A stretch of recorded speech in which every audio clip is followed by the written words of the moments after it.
Buen día, amigos, buen día para todos los que nos siguen acá en unas son de Rojas y otras son de Arenas en Global TV. Recuerde que nosotros estamos a esta hora acá, pero usted puede ver y oír el programa en YouTube más tarde, cuando el señor Bernal lo ponga en YouTube. Y por supuesto usted puede seguirnos directamente también en Periscope. Afortunadamente, Periscope es una herramienta para que usted también pueda tenernos allí cerquitita, muy cerquita. Y también, por supuesto, TeleRTV. En horas de la tarde, TeleRTV coloca el programa de Rojas y Arenas en horas de la tarde, 3:30 de la tarde, en TeleRTV. Usted puede seguirnos por allí.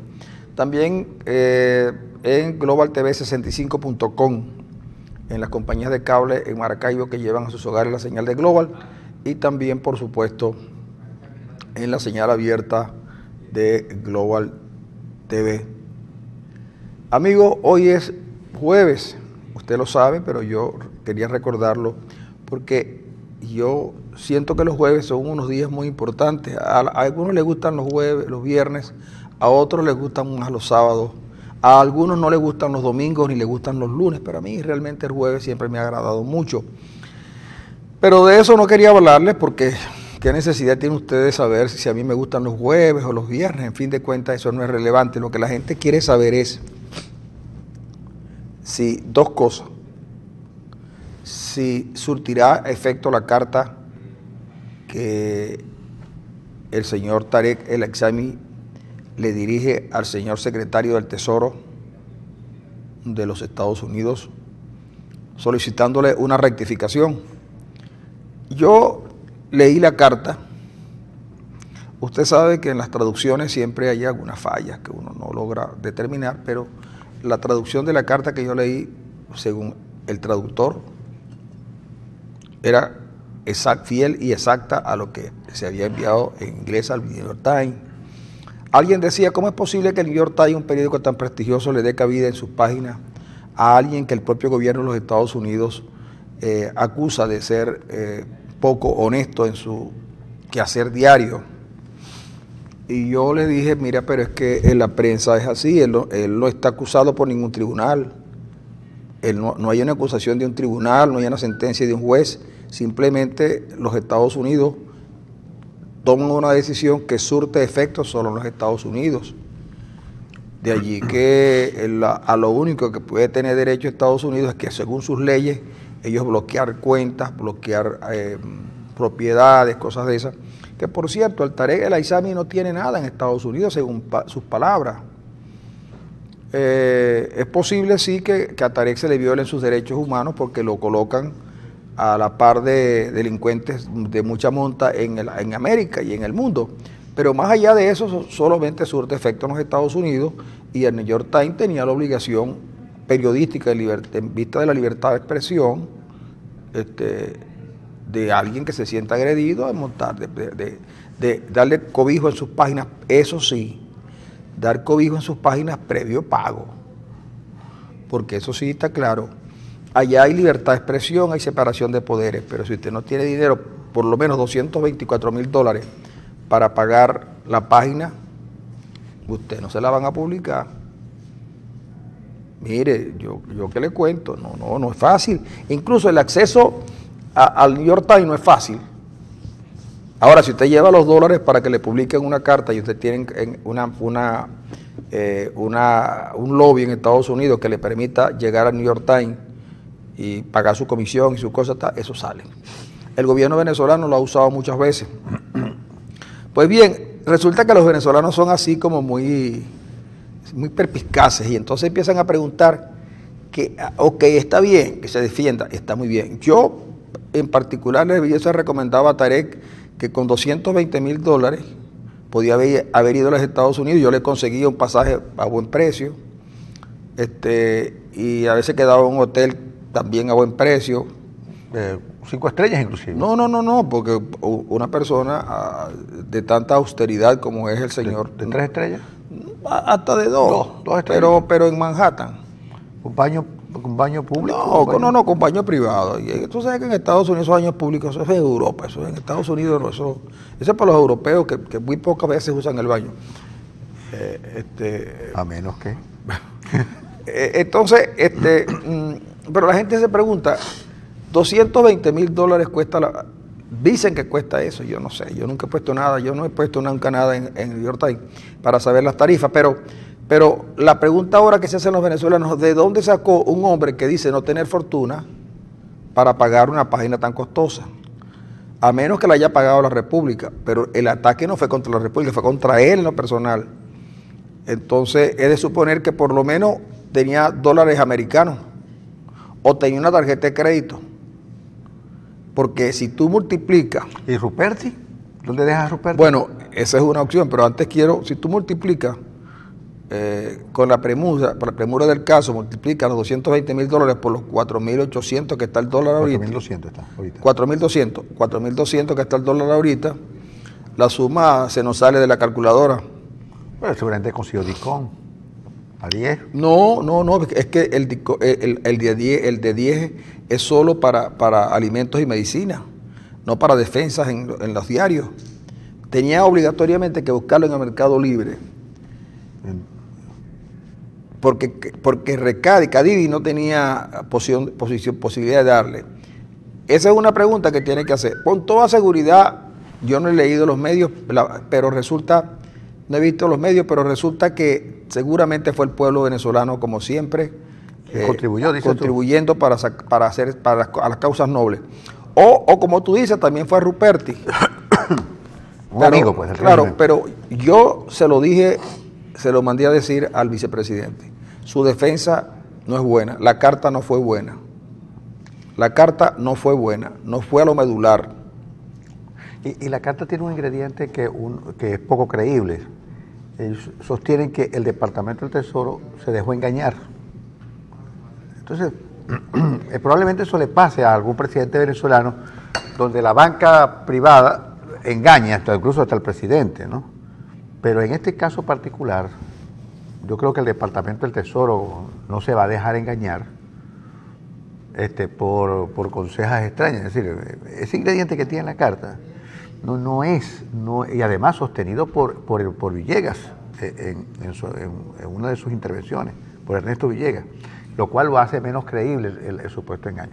Yo creo que, como tú dices, yo creo que la defensa que hace... Pues yo creo que lo único bueno de la defensa de Tarek haya sido utilizar a Ernesto Villegas como vocero. Por su gran credibilidad. Porque es que Ernesto Villegas es un venezolano que a lo largo del tiempo ha logrado, con su manera de actuar y de decir, ha logrado un nivel de credibilidad elevadísimo, al punto que yo soy de los que promueven el país, que el Colegio Nacional de Periodistas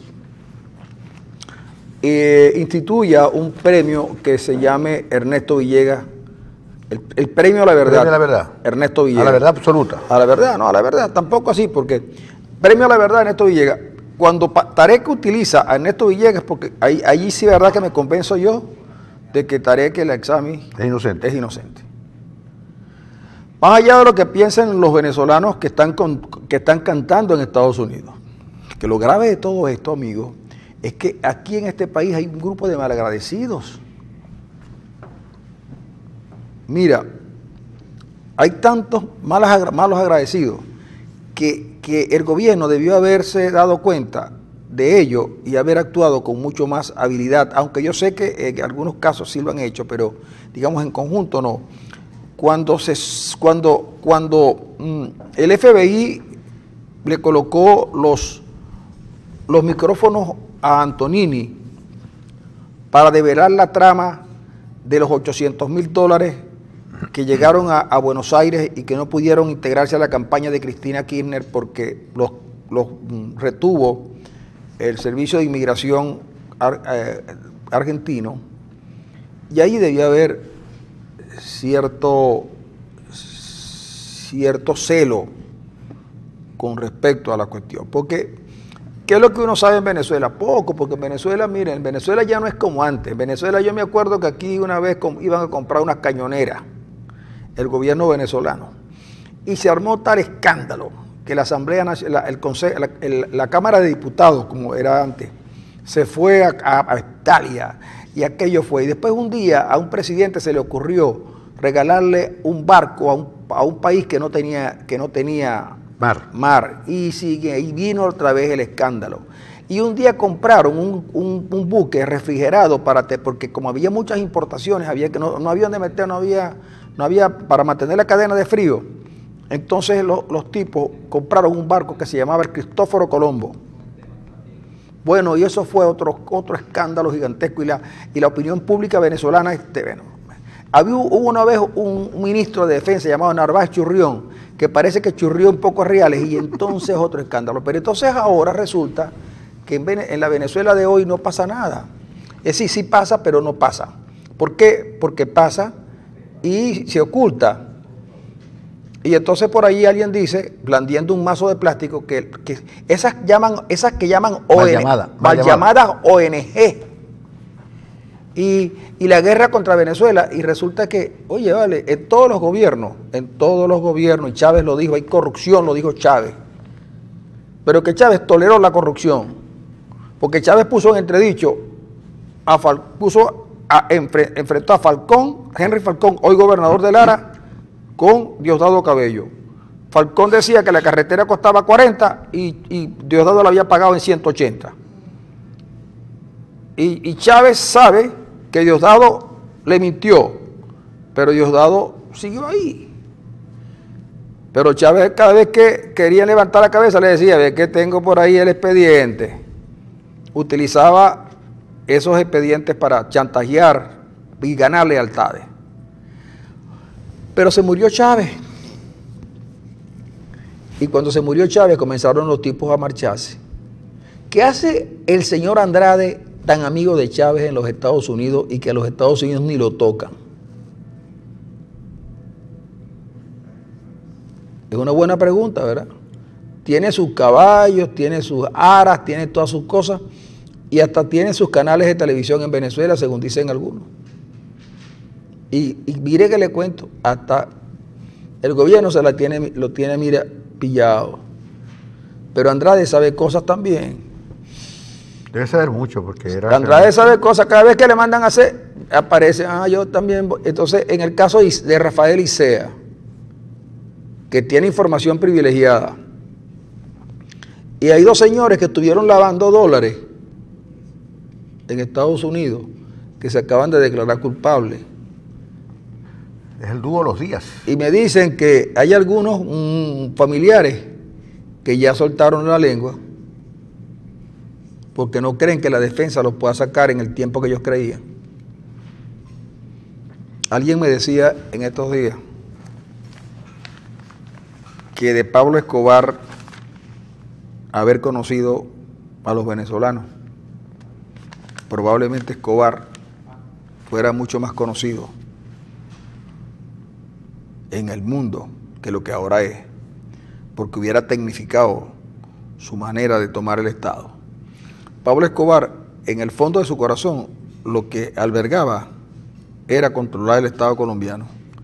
Hizo un esfuerzo increíble. Pero dicen algunos que saben de esas cosas, que esos sectores a los que se vinculaba Escobar controlan el Estado venezolano. ¿Tú crees? No, yo no lo creo, que quede constancia. Yo lo estoy diciendo para que usted se informe. Ahora, lo que sí es cierto, Francisco, es que hay, de verdad, que hay algo podrido en todo esto, ¿no? Es decir, más allá de que las acusaciones a Tarek sean ciertas o falsas, o verdades, o medias mentiras, o medias verdades, lo que sí es cierto es que algo podrido anda en el gobierno venezolano, ¿no? Es decir, y hay demasiados aristas en este asunto de la corrupción como para pensar que en este gobierno todos son unos ángeles y todos son inocentes y que todo se debe realmente a un objetivo muy centrado que tiene el imperio de desacreditar o de desmantelar el gobierno chavista.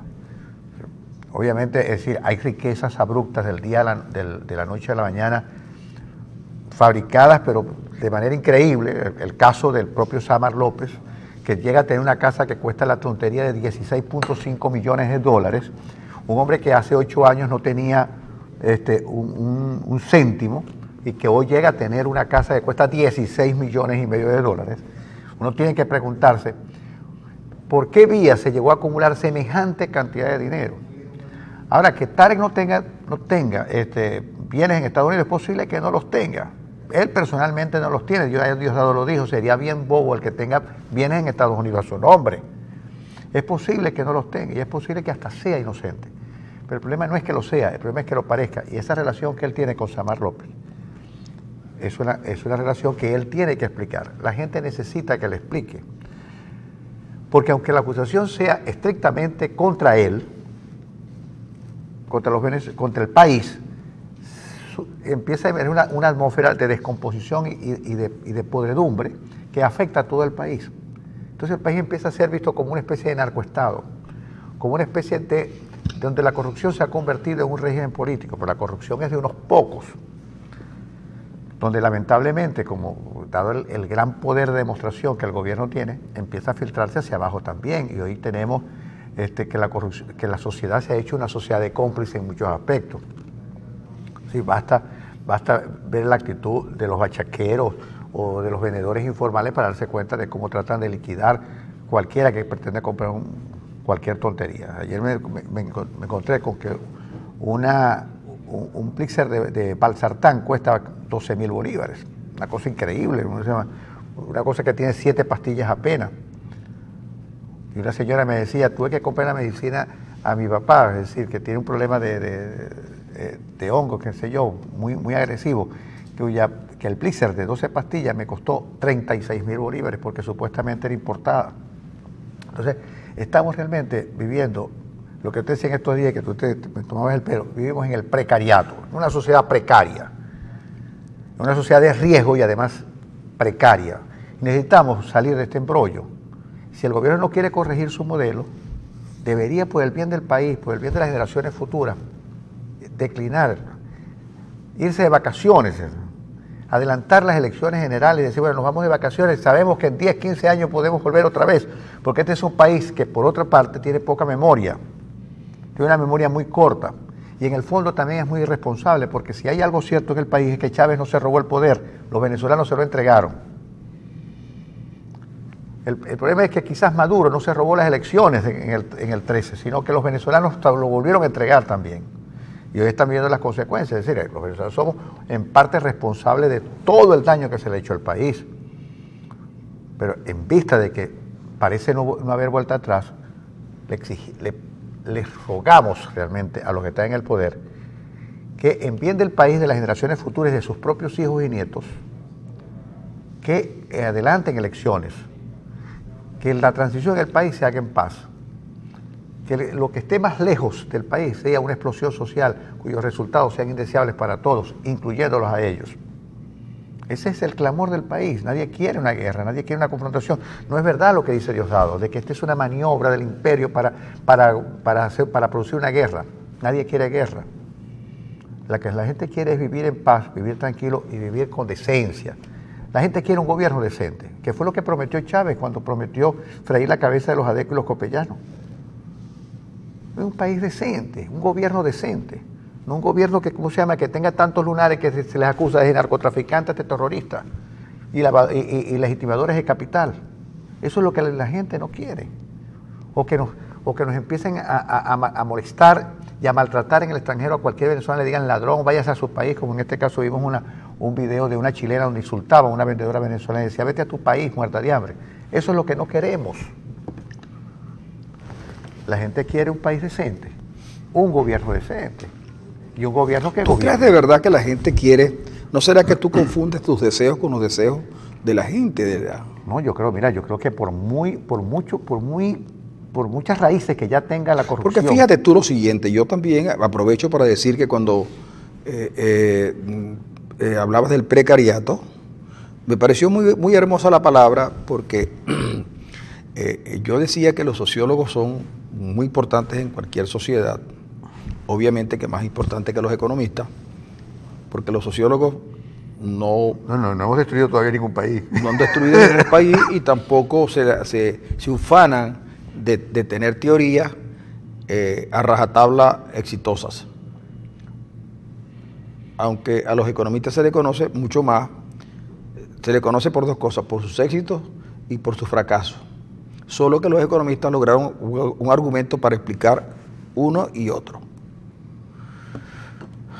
Pero yo difiero de Arenas en algo que es fundamental. No discuto que en Venezuela haya precariedad.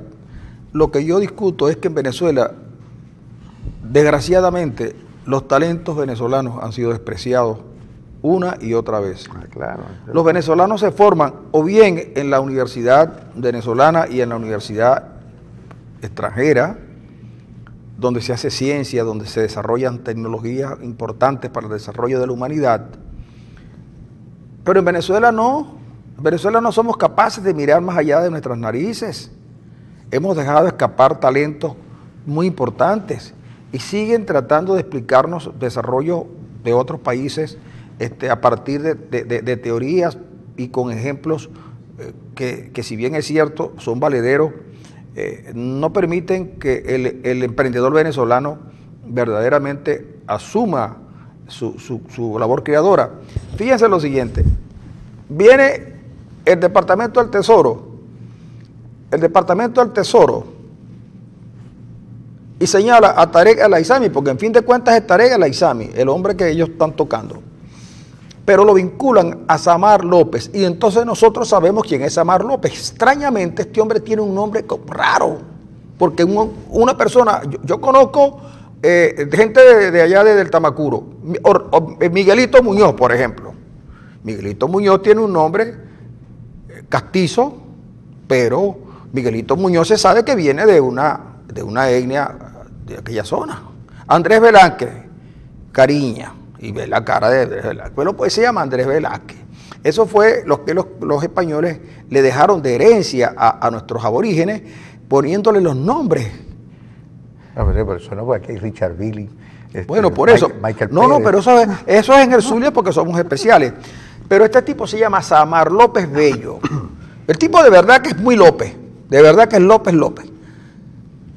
Pero el hombre tiene características particulares que nadie quiere ver. Ese hombre llegó es economista de la Universidad Central y llega en autobús a Mérida, como se llegaba antes a Mérida, en avión o en autobús.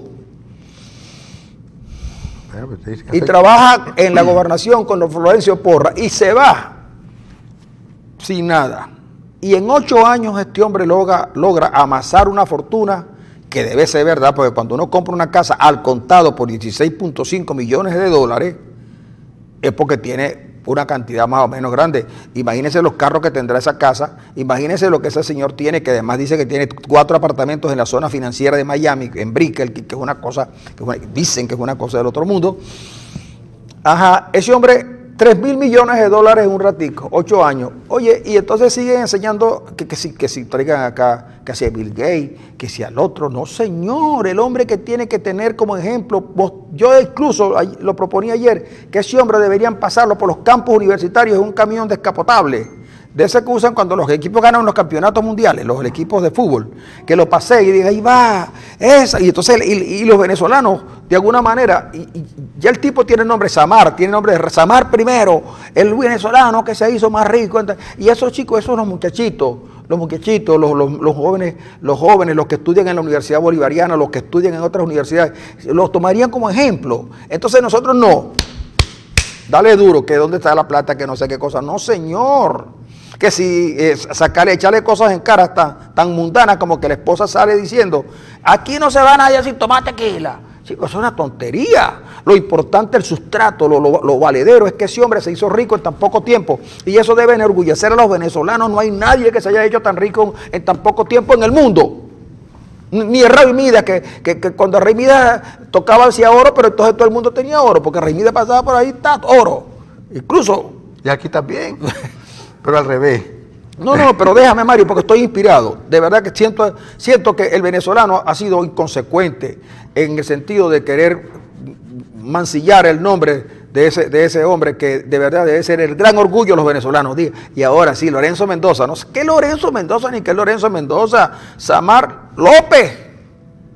Ese es el hombre. Venezuela necesita un presidente como que se haya hecho rico, porque así lo ha demostrado. No. No, vincularlo a tarea para perjudicarlo. Para perjudicar a quien. Y ahí sí creo yo que para perjudicar a Samar. Para perjudicar a Samar, claro. Lo vinculan a Sammy para perjudicar a Samar. Yo desde hoy, y hasta que se me demuestre lo contrario, voy a ser el jefe del comando de campaña a la presidencia de Samar López. Samar López Bello. Tírale algo, Samar.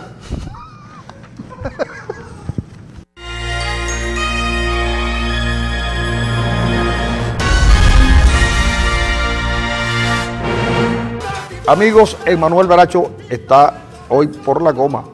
Esa música de salsa que nos prodigó ahora nuestro El Cigala.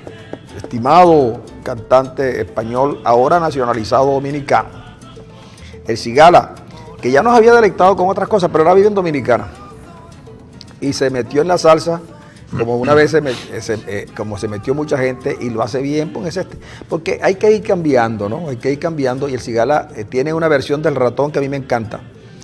Y por supuesto, toda esa música caribeña la canta con una pasión y un sentimiento enorme. Le gustó el Caribe Sí, pero cuando es muy gitano, pues. Claro, cuando tú lo oyes cantar, es que yo creo que nosotros, a pesar de lo que digan algunos, el alma gitana, flamenca, esas cosas que tenemos los venezolanos, que son así, y que llaman Caribe, tiene que ver con los españoles. Y que yo por eso digo que nosotros debemos darle gracias a Dios porque los españoles llegaron aquí. Sí, es verdad. Sí, llegaron los españoles y lo único que con los ingleses hubiera pasado, hubiera desaparecido el Cebá, no estuviera el Cebá, ¿verdad? Si quien descubre estos mundos son los ingleses, no habríamos conocido el Cebá. No, ¿verdad? No. Es lo único, pero con los españoles hasta vino el Cebá. Hubiésemos hablado el inglés. Es por eso, hasta en los españoles hasta vino el Cebá. Y por supuesto podemos entender todo lo que canta, no solamente el Cigala, sino lo que canta Miguel Bosé, Ríos, Sabina, Serrat. Te digo una cosa. Ajá. Tú, disculpa que te interrumpa, porque aquí nos escribe el señor Salas, no sé, Germán Salas, y dice: profesor, ese nombre Samar es la combinación del nombre del papá y la mamá, como suele ser en los venezolanos. No me digas. El papá se llamaba Santo y la mamá se llama María. Samar. Chico, pues. Así que... No, pero es que no es Samar así de Santos y Santos. Bueno, pero sé que por un... No, ese tiene hasta una K incorporada. No. Pero al final, Francisco. Pero está bien, Arenas, pero acá, mira. Es como en Ramón, yo me llamo Ender Ramón. Yo en estos días escribí. Yo me llamo Ender Ramón, con doble N al final. Pero fíjate, ¿qué pasa? Yo en estos días escribí Kilo con Q. Y yo escribí en estos días Kilo con Q. Bueno, entonces vino alguien y me dijo: eso no se escribe así. Le dije: Real Academia. Y ¿qué es Real Academia? Real Academia es con K. Incluso una muchacha que era cantante. Depende del kilo. Pero puede ser con Q. Sí, por cierto que una muchacha esa que no triunfó para nada se llama Carolina con K. Con K. Lo único de verdad triunfador en ella era la K. Bueno, pero dejemos eso así porque de verdad tengo que decirles que murió el señor... murió Iván Locher. Iván Locher. Una voz única, además, que marcó una época en el país. Una buena parte de los locutores venezolanos, trataron de hablar como Iván Locher. Nadie como él. Seguramente usted nunca le vio la cara, porque resulta que en la radio uno no le ve la cara. Es que yo no sé por qué en la radio a uno no le ve la cara, aunque hay algunos que hacen radio en televisión como nosotros, ¿no? Que hacemos un programa radial para la televisión.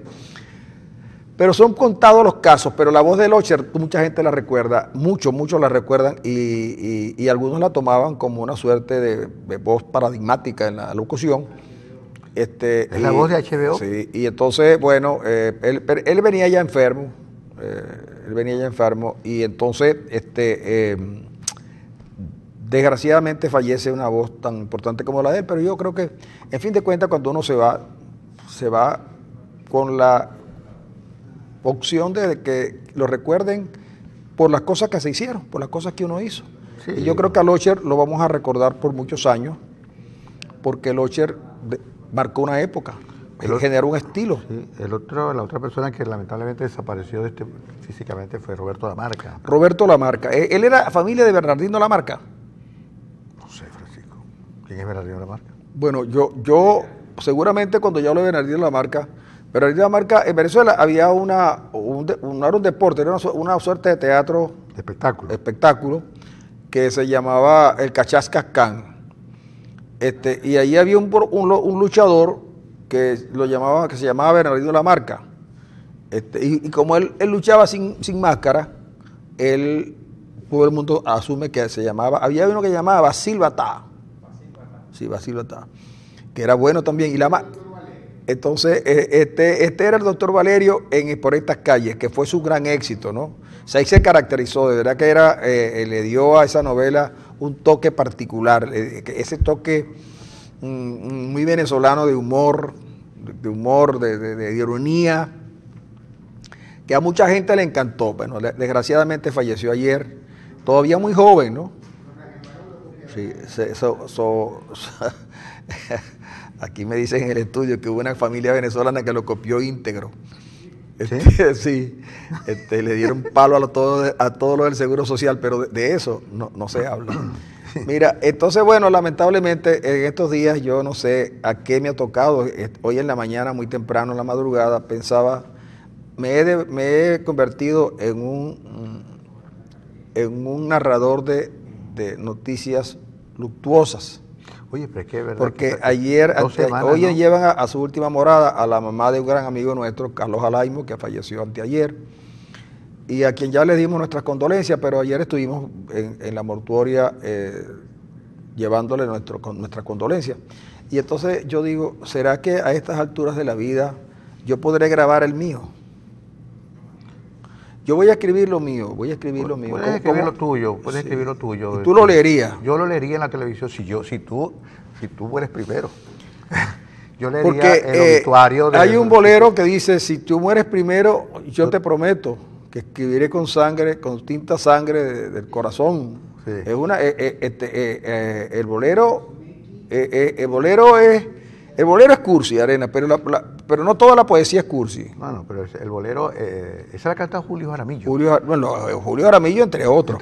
Pero te digo, no, si tú mueres primero, yo leeré tu obituario en la televisión y en la radio. Lo escribiré también en la prensa. Yo tengo uno, pero que no lo puedo decir porque no sé si todavía estoy en horario supervisado. Ya estoy en horario supervisado. No estoy en horario supervisado.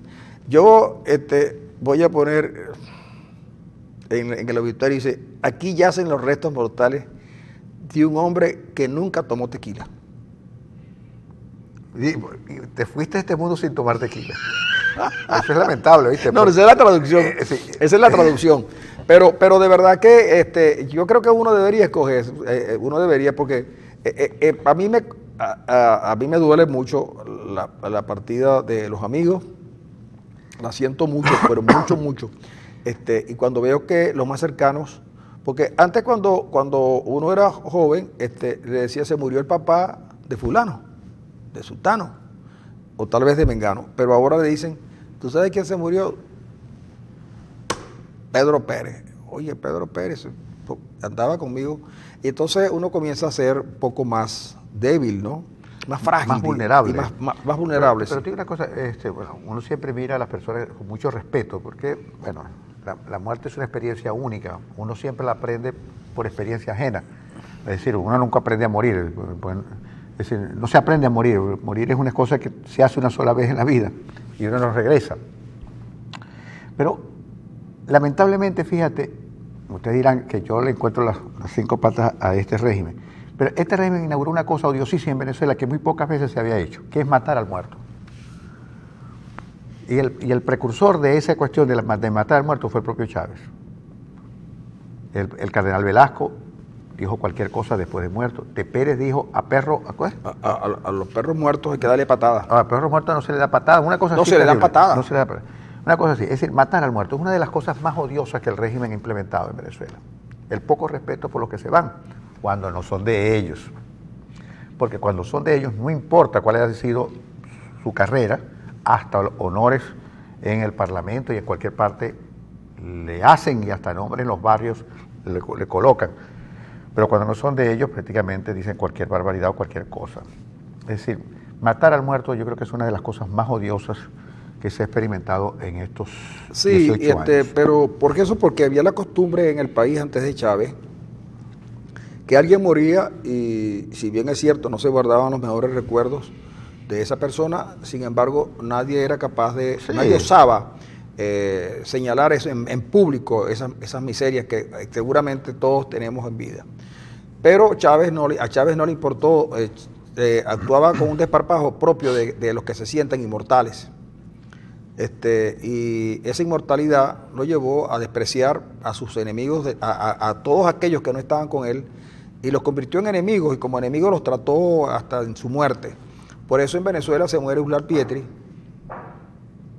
un escritor de valía y un hombre que vivió su momento, y dejó pruebas de que lo había vivido, y sin embargo pasó sin ningún tipo de homenaje por parte del gobierno nacional, porque es que los comunistas solamente, ellos son capaces, por ejemplo, a Fidel sí, a Marulanda, que a Marulanda no le dice nada a los venezolanos, ni le dijo nada a los venezolanos. Raúl Reyes. Te voy a poner una figura tampoco. Más cerca de todo, Maizanta. O un diputado que muere en circunstancias terribles, extrañas, y ¿no? sin embargo nos quieren hacer ver que fue un héroe. Murió en circunstancias muy extrañas, no murió en combate. O el propio fiscal Anderson, de quien se olvidaron posteriormente, ¿no? A Anderson lo fueron olvidando, a Anderson lo recordaban en vida, y al ostracismo enviaron a Isaías Rodríguez, nunca más lo dejaron regresar, aunque a pesar de que en estos días Isaías Rodríguez pretende regresar, porque aparentemente el Tribunal Supremo de Justicia puede quedar sin presidente. Creo que sin presidente se va. Pero hay un problema con Isaías Rodríguez, que el Tribunal Supremo no puede nombrar los miembros del Tribunal Supremo. Si llegara a pasar algo en el Tribunal Supremo, él no lo puede llenar.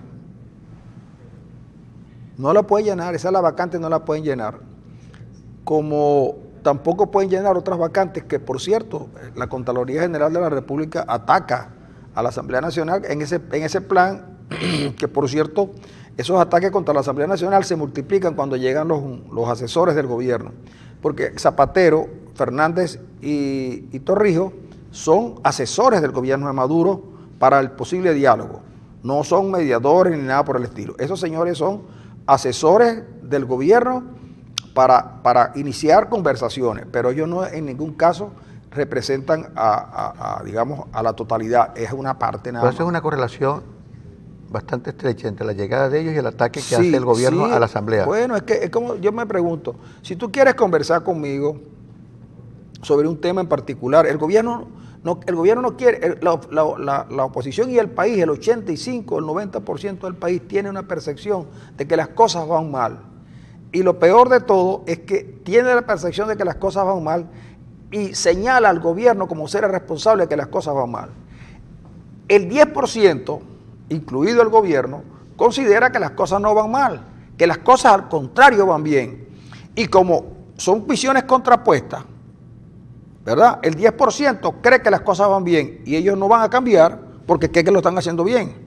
Los otros le piden cambio porque creen que lo están haciendo mal. Entonces traen a unos tipos, a Zapatero, a Torrijos y a Fernández, para que convenzan al 90% de que el gobierno lo está haciendo bien.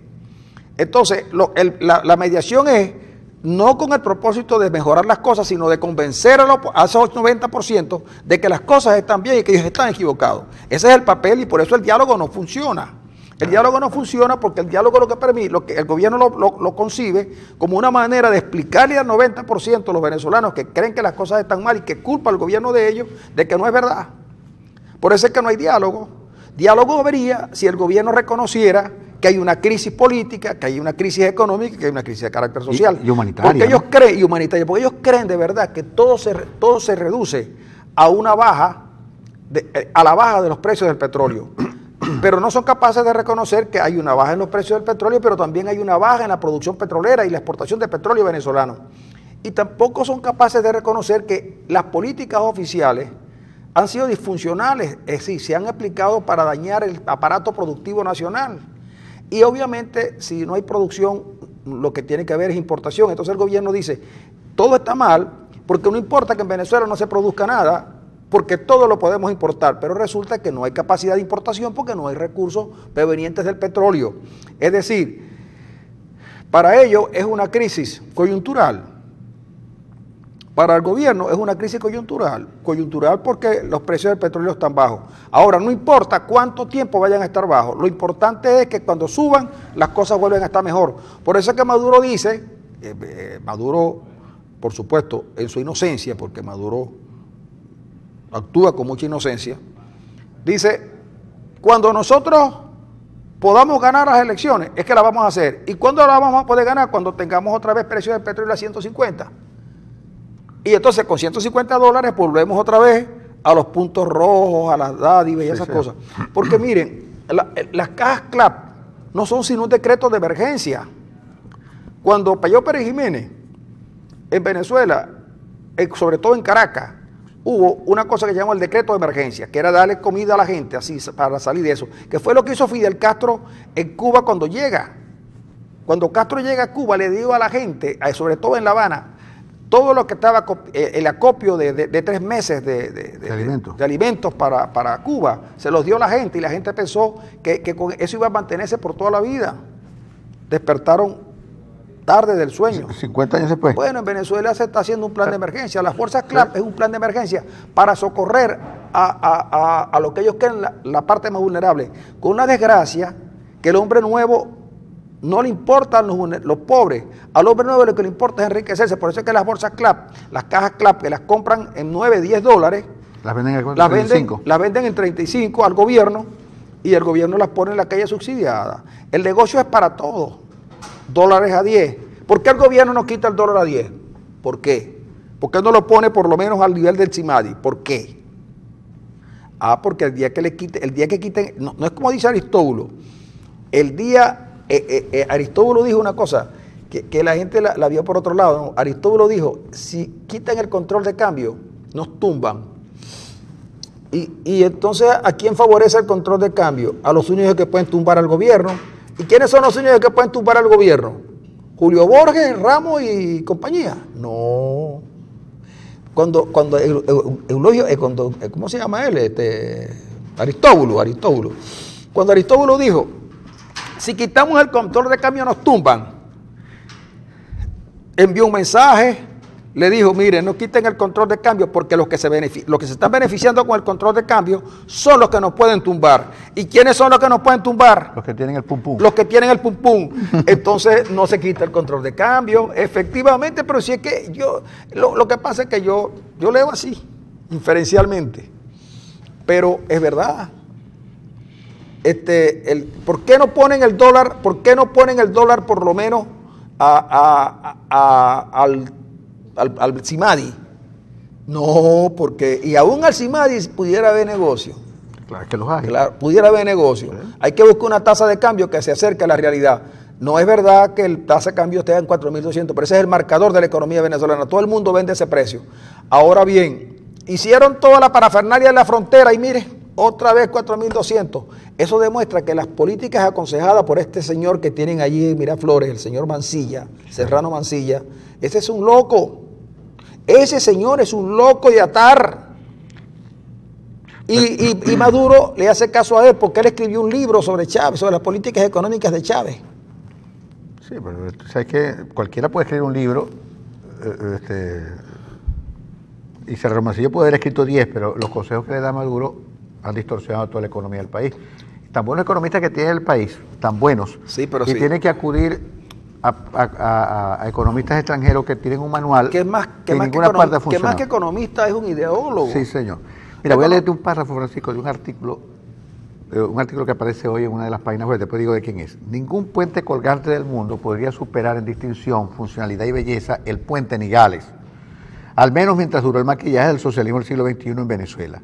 Chávez se refería a este prodigio de la egocéntrica mitológica socialista como el primer puente en importancia estratégica en el Mar Caribe, el segundo sobre el lago de mayor extensión de América del Sur y otra vez primero en importancia construido por la Revolución. En su maratónico programa describía el paso por el tráfico rápido de vehículos con canales más anchos, un tramo de rieles para integrar el plan ferroviario nacional previsto por el Estado para distribuir nuestra soberanía alimentaria. Estábamos ante una referencia mundial de la ingeniería de primer mundo, marxistamente humanizado con paseo peatonal, corredores para ciclistas, sin olvidar el infaltable semitramo ecológico sublacustre, donde la militancia más crédula se imaginaba buscando a Nemo en medio del pantano de derrames que es el lago por dentro. Y sigue el artículo, pero señalando la cantidad de dinero que se aprobó, el dinero que se pagó y la obra inconclusa. Este artículo está bien dateado, tiene Dámaso Jiménez y es bastante bueno el artículo. El artículo de Dámaso. El artículo hoy de Dámaso Jiménez sobre la gran estafa zuliana se llama. Pero y eso que, tú sabes que el que estaba encargado de dar la información sobre los avances del puente Nigales es Arias Cárdenas. Arias no ha dicho nada al respecto. Arias debería decir algo al respecto, porque incluso la asamblea del Consejo Legislativo, que está bastante preocupado por la situación del cobro de prestaciones de los bomberos de Maracaibo, que por supuesto, lógico que esté preocupado por eso, debería preguntar, debería hacer algún tipo de trabajo sobre el puente Nigales. No puede ser que estos señores diputados del Consejo Legislativo no se preocupen por el puente Nigales, defensores del Zulia. Y yo veo que están preocupados, incluso fueron ayer a la Contraloría Municipal, fue el diputado Labrador, acompañado de otros diputados, a interponer una denuncia contra la alcaldesa porque no le ha pagado las prestaciones a los bomberos de Maracaibo, que es legítimo que soliciten el pago de sus prestaciones. Pero miren, hay muchos otros sitios donde también hace falta que ustedes estén presentes para que puedan recuperar cobrar sus prestaciones. No muy lejos la universidad, Mira. pero el puente Nigales, ni nada. Pero antes quiero una nota social, porque de verdad que me llama la atención, que no tenía tiempo que no sabía de Georgina Palencia, una actriz que fue profesora nuestra en el curso de locución en Luz, excelente actriz, fue directora de cultura, y ahora la veo aquí celebrando su cumpleaños el lunes pasado. Oye, que está en el Facebook, yo de verdad que irá y veo que está acompañada de su señor padre, el señor rector de Luz, el lunes en Houston. Está unos niños que no conozco, otro señor, y veo aquí también a César Morillo. ¿Te acuerdas de César Morillo, aquel dirigente del MAS, que fue secretario general del MAS y parlamentario? Claro, muy amigo de Teodoro Pekov, en el cumpleaños y es columnista ahora de Pro Da Vinci, creo que es, o de Con Zapata.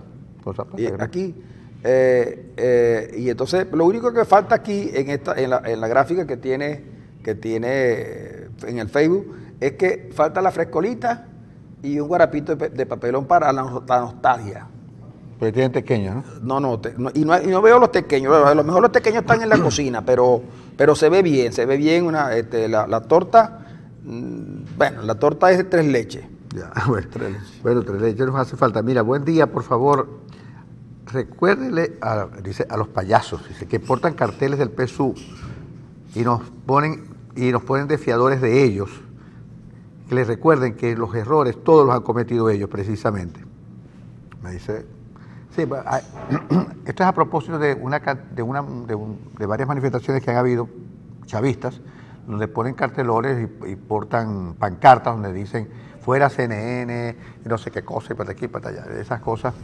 Y este señor dice que han puesto a los venezolanos fiadores de ellos ante el extranjero, como si la acusación contra Tarek, dice él, fuera contra el país, o la acusación contra Samar López fuera contra el país, y no, es contra personas muy particulares. Pero el gobierno se ha desvinculado de la defensa de Samar, ¿verdad? El gobierno no ha defendido a Samar, y esa es una cosa que yo resiento de parte del gobierno nacional, porque una figura tan importante como Samar López no puede pasar así desapercibida por el gobierno nacional.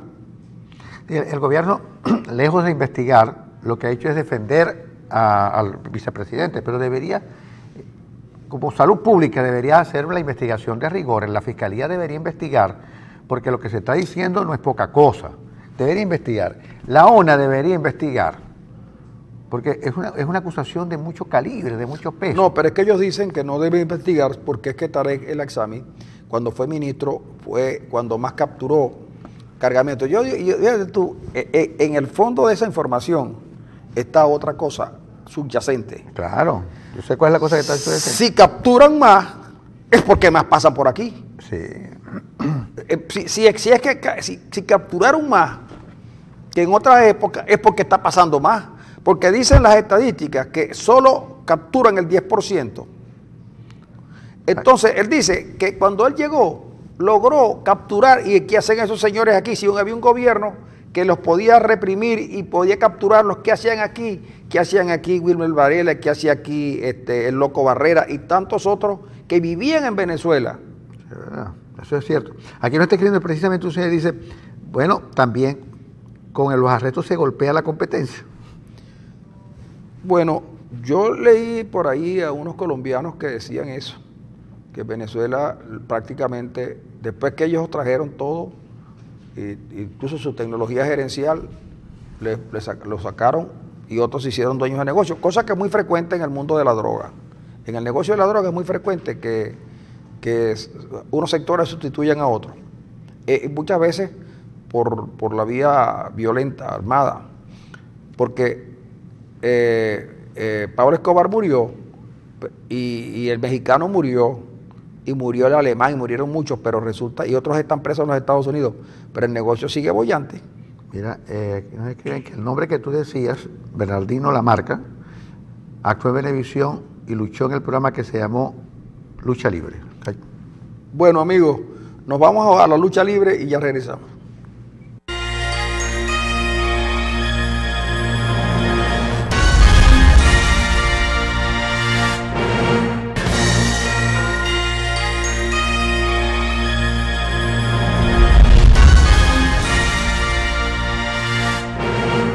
Aquí seguimos, amigos, y al final del programa nosotros vamos en unos instantes, a las 8 de la mañana, vamos a estar en la 84.7 FM llevándoles para ustedes algunas otras informaciones que no porque no que nos las reservamos, sino que siempre en el interín pasan esos 10 minutos cuando nosotros nos vamos, pasan muchas cosas y nosotros le damos el toque necesario. Cosas. Pero les quiero decir lo siguiente, tengo información directa desde Ecuador. Y me señalan que ya hay una encuesta que da ganador al señor Lasso con 48% contra 45 del candidato de Correa. Por cierto, dice Correa que de perder, que él va a regresar, que de perder las elecciones él regresa a Ecuador a enderezar los entuertos. Bueno, él dice cosas como esta. Primero, él reconoció que por unas décimas no ganaron en primera vuelta. Después dice que ellos van a ganar la segunda vuelta. Pero más adelante en esa declaración él señala que es muy probable, que lo más seguro es que la pierda. Entonces. Y que al perderla, él regresa a Ecuador. Lo único es que puede ser que regrese, pero a lo mejor no para ponerse al frente de la oposición. A lo mejor regresa para que dé explicación de un montón de cosas que dejó sin hacer y otras que hizo violentando la propia Constitución ecuatoriana, porque aquí piensan, mira, Cristina Kirchner nombró a un represor de la Junta Militar, de la última Junta Militar argentina, jefe del ejército, y el hombre vivió tranquilo por mucho tiempo. Resulta que en estos días le hicieron juicio y lo llevan a la cárcel, a Milani. Y fíjate cómo se ha ido complicando el caso Nisman, ¿no? Hasta el punto de que hasta hay un informe donde Nisman no muere a la hora que dice la Fiscalía Argentina, sino que muere horas antes, lo cual enreda más el asunto de Nisman. Una vez que sale el gobierno de Cristina, parece ser que las cosas se han destapado en Buenos Aires. Mira, el dúo de los Díaz ya empezó a cantar en Estados Unidos. Y se reconocieron además que sí, que ellos eran una lavadora chacachaca. De funcionarios del gobierno. No nombran los funcionarios, pero ellos reconocen que sí, que han legitimado capitales en Estados Unidos a través de una empresa constructora que tenían. Me dice una periodista que está en Estados Unidos, en Nueva York concretamente, que es cuestión de días o de horas para que salgan algunos nombres. Importante. Porque tienen recibo. Y eso, mira, los Kirchner, hay un tipo llamado Lázaro Báez. Sí, claro. Que era un cajero. Sí. Era cajero y se convirtió de la noche a la mañana en el gobierno de Kirchner en uno de los hombres más ricos de Argentina. El hombre se había negado a hablar. Las denuncias contra él surgen porque Cristina Kirchner quiere quitarle la parte que le correspondía a Néstor Kirchner. Que le quedó a él. Que le quedó a él, claro, porque Néstor, tú sabes. Y todo iba bien, el tipo callado y la familia totalmente callada, haciendo gala de la omertá. secreto de la mafia. Pues aparecieron los cheques que le pagaban cantidades millonarias a una inmobiliaria que tenía como jefe al jardinero, tenía 2 empleados. Y la inmobiliaria se había hecho muy rica, de los Kirchner. ¿Cómo era que los Báez le pagaban a los Kirchner con los cheques? Y aparecieron las copias de los cheques. Más de 100 cheques, por una cantidad increíblemente grande. Al verse con esto, uno de los hijos de Báez habló. Y hoy seguramente habla una hija de Báez, porque ya no se trata, cuando aparecen los cheques que están a nombre de ellos, porque los padres pusieron a sus hijos en la cuestión. Máximo Carlos Kirchner aparece como el que recibe el dinero, y los hijos de Báez son los que pagan un pago inmobiliario estratosférico. Entonces la gente cree que lo que se hizo no se sabe, y esta gente ya tiene la copia de los cheques de cómo les pagaron y dónde está la plata. Yo no sé, si usted ve en estos días movimientos raros, anótelo. Mira, la inflación en enero, 18.66%. Yo creo que es una de las mayores inflaciones en el mes de enero. O sea, porque por lo general enero es un mes de menos actividad, pero esta vez 18.66%, y la anualizada, cáiganse para atrás, 679.73%. Esto es según el índice de precios de la Asamblea Nacional, porque la Asamblea Nacional se ha visto obligada, que dada la opacidad del Banco Central de Venezuela y del Instituto Nacional de Estadísticas, ellos han creado una organización que le hace seguimiento a los precios. Y este es el informe que da el índice de precios de la Asamblea Nacional. 18.66% en enero, y la anualizada llega a 679. De tal manera que la cesta básica alimentaria hoy está por el orden de los 670.000 bolívares, pero infinitamente superior al sueldo mínimo, que sirve nada más para una semana de comida. Pero como ustedes entenderán, todavía los meses traen 4 semanas. Es decir, que un venezolano normal que obtiene un salario mínimo le alcanza para comer una semana. Tiene que empezar a pensar cómo rebuscarse las otras 3 semanas. Así de mal estamos. Por eso es que, mira, mientras cartas van y cartas vienen. Pero lo que yo creo que lo peor de todo es que el gobierno no quiere darse cuenta de la situación. Claro, pero además preservando los intereses del gobierno y del grupo gobernante, impiden que el venezolano pueda paliar su crisis, porque fíjense, si el gobierno permite el ingreso de ayuda humanitaria, la gente por lo menos puede comer y puede curarse, pero no lo permiten porque está prohibido. Y pasan unas cosas increíbles, fíjate tú. La hija de Payá, un disidente cubano, que muere en un extraño accidente de tránsito. Muere Payá. Hay dudas de que sea un accidente. De que sea un accidente de tránsito. Bueno, instituyen un premio, o un premio homenaje, que se lo ganan algunas personas.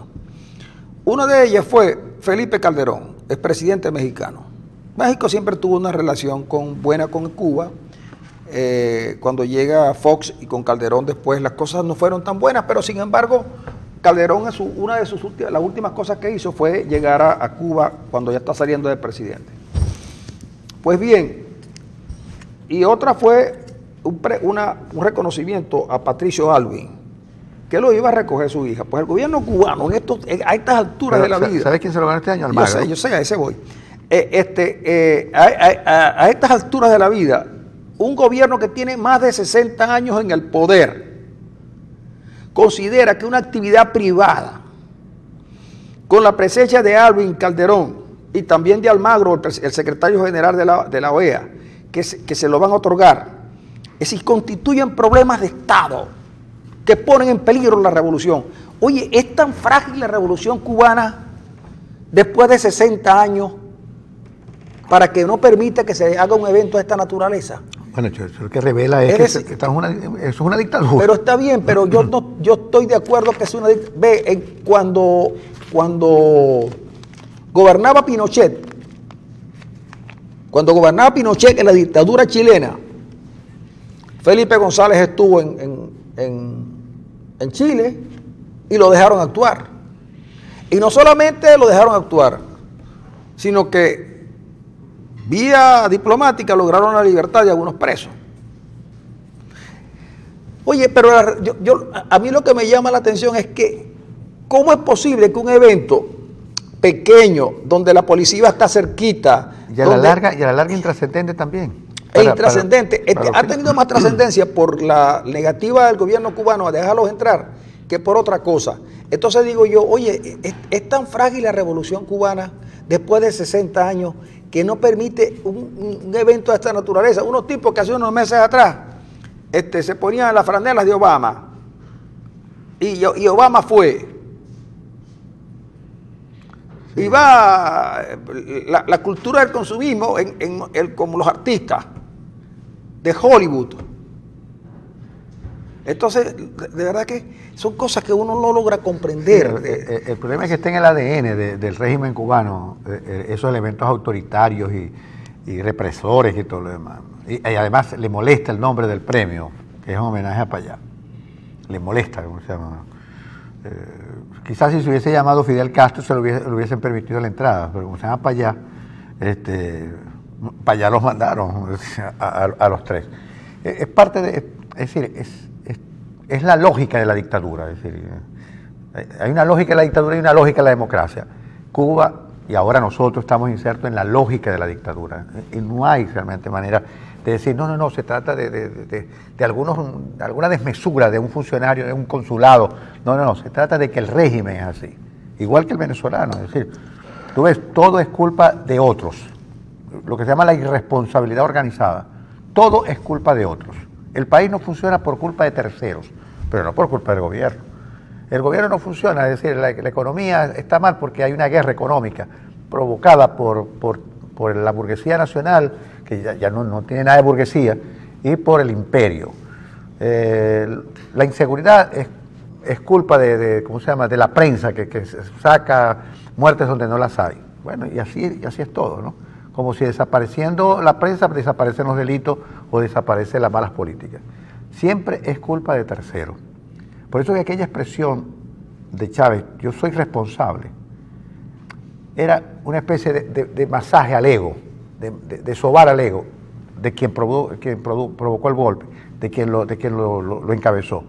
No se trataba de que se hacía responsable de los muertos, de los desafueros y de la debacle que creó en el país, sino es un masaje al ego. Yo soy el responsable. Perfecto, ok, te la ganaste pues. ¿Y quién es el responsable de este dislate que se llama chavismo? 18 años de un país rico venido a menos, de un país que hoy da lástima. ¿Quién se hace responsable? ¿Quién dice por ahora? ¿Quién vuelve a repetir por ahora? En el gobierno no lo hay. Quien diga claro, fíjate tú que, por ejemplo, los Rolling Stones pues, estuvieron en Cuba y no pasó nada. Yo creo que Almagro eso hubiera pasado, pero en el fondo a mí no me preocupa mucho de lo que me llama la atención es la fragilidad. Una revolución de 60 años que no permita un evento intrascendente. Fíjate que seguramente en 2 días desaparecía de todo. Ahora todo el mundo lo comenta, ¿no? Sobre todo porque Almagro es un hombre de izquierda y en su momento amigo de la Revolución Cubana. El problema es que hay mucha gente todavía en el mundo que ve con simpatía la Revolución Cubana. Sí, cómo no, todavía. Por la gesta, una gesta de 9 meses, porque realmente fueron 9 meses, ustedes no estuvieron en la guerrilla. Guerrilleros los colombianos, que estuvieron más de 50 años ahí, eso sí. Y todavía, ¿no? Pero guerrilleros los colombianos, que los cubanos tuvieron 9 meses en la Sierra Maestra y monitoreados desde los Estados Unidos con toda la parafernalia hollywoodense. Pero ahora que dice fragilidad de la revolución, fíjate que muchas han sido, a pesar de la madurez de su proceso, terminaron siendo frágiles. La intervención de un ministro, un error de un ministro en Alemania, provocó la caída del muro de Berlín. Una tontería, es decir, para que tú veas lo frágil que es, un error en la comunicación de un ministro del ministro del Interior en Alemania provocó la caída del muro de Berlín. Claro, mira, chico. Un borracho montado en un tanque derrumbó el modelo soviético. Pero tú no ves el despropósito de Donald Trump de construir un muro. Exacto. A que separe a Estados Unidos de México. Ojalá los mexicanos lo hubieran construido antes de que los norteamericanos se cogieran toda la mitad del territorio mexicano. Si ellos son visionarios, lo hubiesen construido antes. Pero resulta que los chinos construyeron la gran muralla china para evitar la entrada de los bárbaros, y los bárbaros llegaron. Y los soviéticos construyeron el muro de Berlín para que los tipos no se pasaran. E hicieron, mira, aquello era una cosa, ¿verdad? Era de verdad, del lado de Alemania del Este. Era una cosa increíble lo que allá había, las fosas, las alambres de púa, la vigilancia y todo. Y la tristeza. Sin embargo, los tipos se pasaban. Sí. Es decir, que el muro no sirvió para nada. Mucho menos los muros ideológicos levantados en una época. Pero lo que te digo es que en el caso cubano todavía hay gente que siente por la gesta, por la épica cubana, algún tipo de sentimiento de lealtad. Con el caso venezolano no, porque es que esos tipos, los venezolanos en el concierto de la izquierda, Chávez compró lealtades y compró a unos tipos en América que decían, que veían, que siempre desconfiaron de los militares. Chávez logró comprarlos a punta de dinero. ¿Y qué pasa ahora? ¿Qué ocurre ahora? Que estos gobernantes nuestros no son casualmente los que la gente de la izquierda ve como izquierdistas. No. Este es un gobierno más con las características autoritarias de una dictadura, pero no de izquierda. De verdad que no. De verdad que no, mira, no. En el mundo, excepto, claro, los monederos que siempre están pendientes porque la plata les llegue. Pero por lo demás, no es verdad. Mira, no sé, el gobierno venezolano no se ha dado cuenta que en el mundo no lo toman en cuenta como una propuesta izquierdista. Y mucho menos ahora, cuando parece que esa propuesta que alentó Chávez vivía más por los dólares venezolanos, los dólares del petróleo, que por otra cosa. Es sintomática la caída de los brasileños, de los argentinos, de los ecuatorianos. Y en Uruguay, quien retoma el poder es Tabaré Vázquez, que es un hombre, digamos, un socialdemócrata. Sí, además Uruguay es un país muy particular, es un país muy pequeño, es un país muy secularizado además, muy secularizado. Es decir, Uruguay tiene una racionalidad totalmente distinta al resto de América Latina. Es un país con el 90% que no profesa ninguna religión. Un país realmente culto, muy racional. Y yo creo que ahí Uruguay es otra cosa. Bueno, entonces no es Uruguay, no es Paraguay, no es Chile, no es Colombia, no es Perú, no es Ecuador. Y Bolivia, a Bolivia, la señora Zapata le va a meter un zapatero a Evo Morales. Un zapatazo. Un zapatazo. Señores, les decimos que nos tenemos que marchar. El tiempo por hoy se nos ha agotado. Nosotros seguimos en la 94.7, fabulosa. Allí vamos a contar hoy la verdadera historia de Pinocho. Pinocho no era un muñeco de madera. Pinocho no tenía la nariz larga.